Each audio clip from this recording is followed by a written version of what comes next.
Richard Harris, a billionaire known for his charity work and humble lifestyle, was used to being in the spotlight. But today, he was determined to be like everyone else. He didn't want the expensive suits or flashy cars. He wanted to experience life as a regular person, away from his fame and wealth. Dressed casually in jeans, a t-shirt, and sneakers, Richard walked into a local supermarket. He had everything he needed: no bodyguards, no staff, just himself. The aisles were filled with everyday people, shopping for their groceries. For once, he was just a man picking up some bread, fruit, and a few snacks, not a billionaire with the world at his feet. As he strolled through the aisles, Richard couldn't help but smile. He had lived a life of luxury, but this felt different. It felt freeing. There were no expectations here, no public appearances or cameras. It was a rare moment of peace. He picked up the things he needed, even taking a moment to pause and think about the next project he'd be donating to. When he reached the checkout line, everything seemed normal. He placed his items on the counter, greeted the cashier with a polite smile, and pulled out his wallet to pay.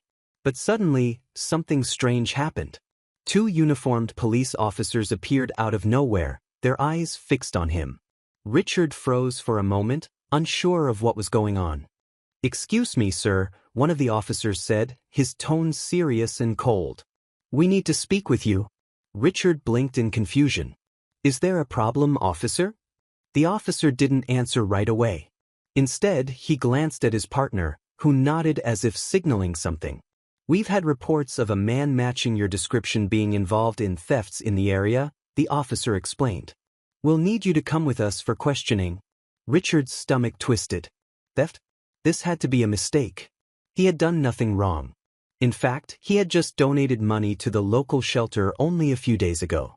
But the officer wasn't listening. "I assure you, there must be some kind of mistake," Richard said, trying to stay calm. "I'm just a customer here. I haven't done anything wrong." But the officers ignored his words. One of them stepped closer, placing a hand on Richard's arm, while the other began to handcuff him. Richard was stunned. This couldn't be happening. He was being treated like a criminal for no reason at all. "Wait, what are you doing?" Richard protested, but his voice faltered in the face of the officer's forceful actions. The other shoppers were watching now, some whispering, others openly staring. As they led him out of the store, Richard's mind raced. How had things escalated so quickly? He wasn't just some guy. They were arresting Richard Harris, the man who had built schools, funded shelters, and helped people in need for years. Why weren't they giving him a chance to explain himself?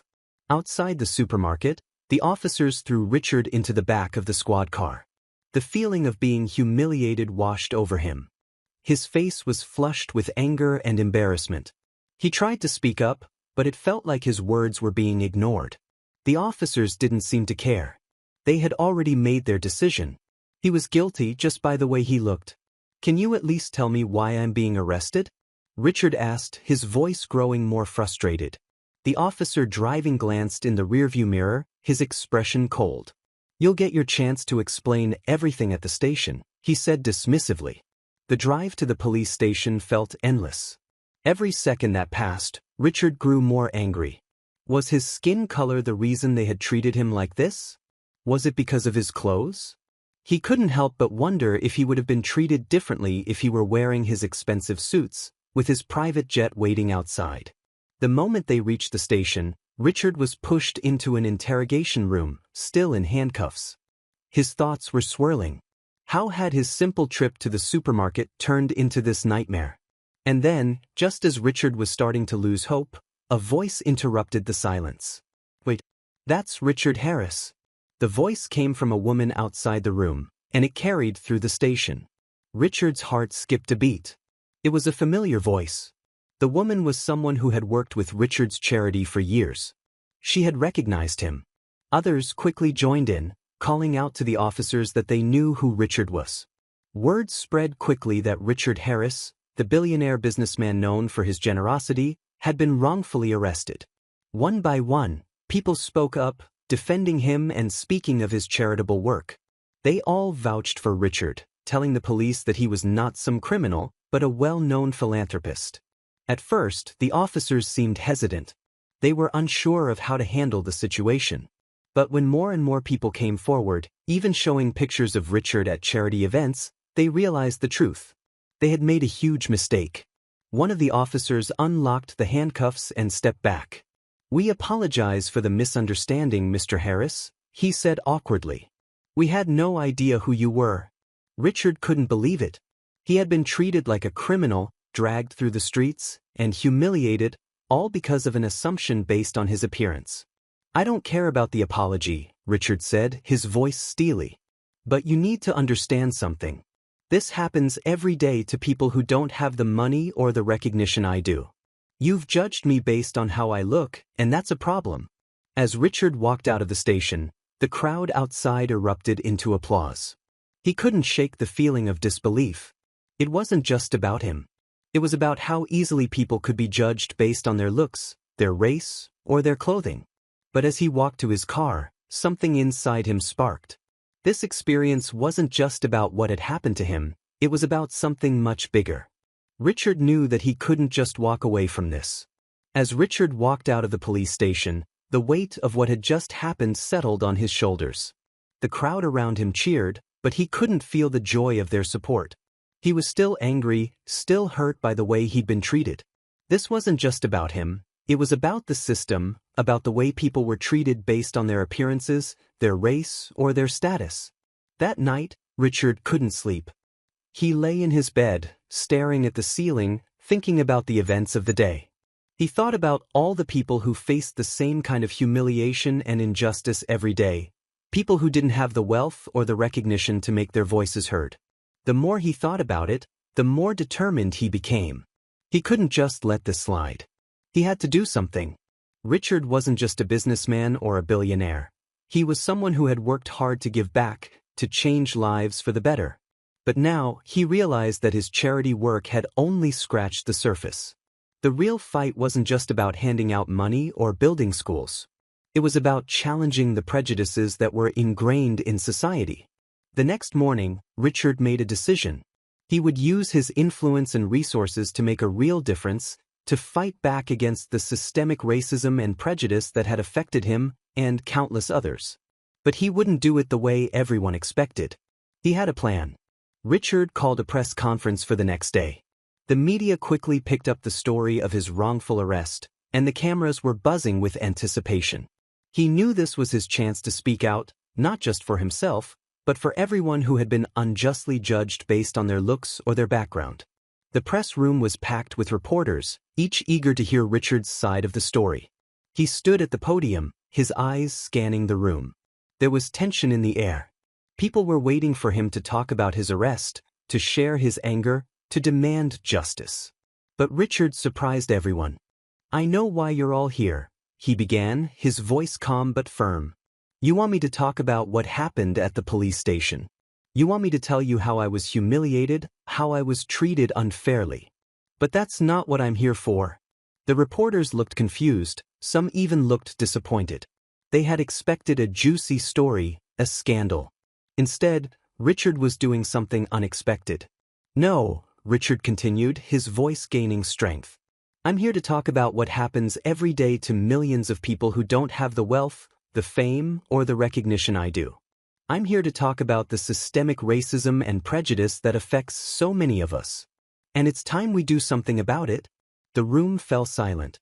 Richard wasn't just talking about himself anymore, he was talking about everyone who had been marginalized, everyone who had been unfairly treated. The reporters began scribbling notes furiously, realizing that they were witnessing something much bigger than just a billionaire's story. Richard went on.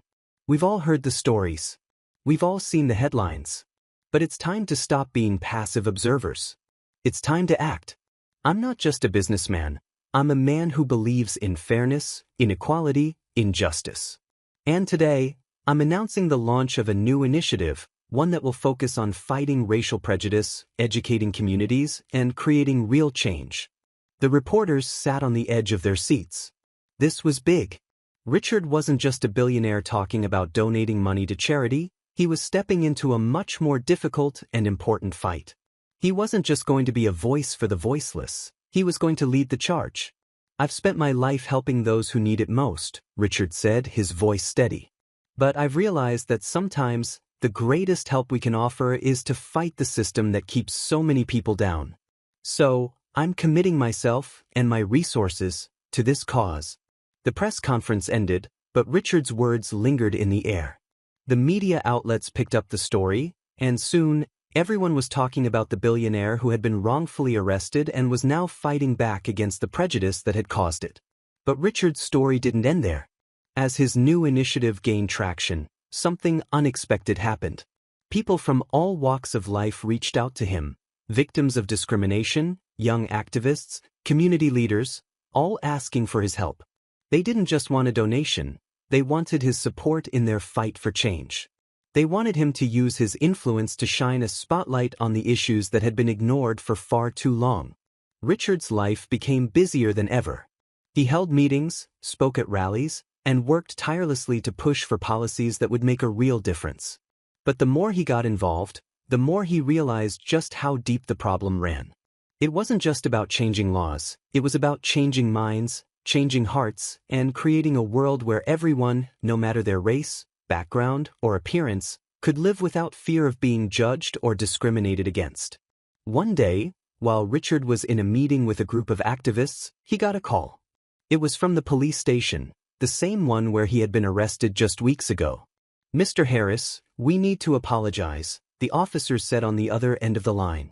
"We've reviewed the incident, and we realize the mistake we made. We're committed to making changes in our department to prevent this from happening again." Richard was taken aback.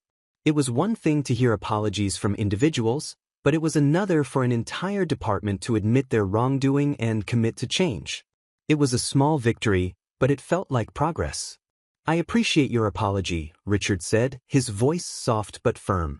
"But actions speak louder than words. I expect to see real change."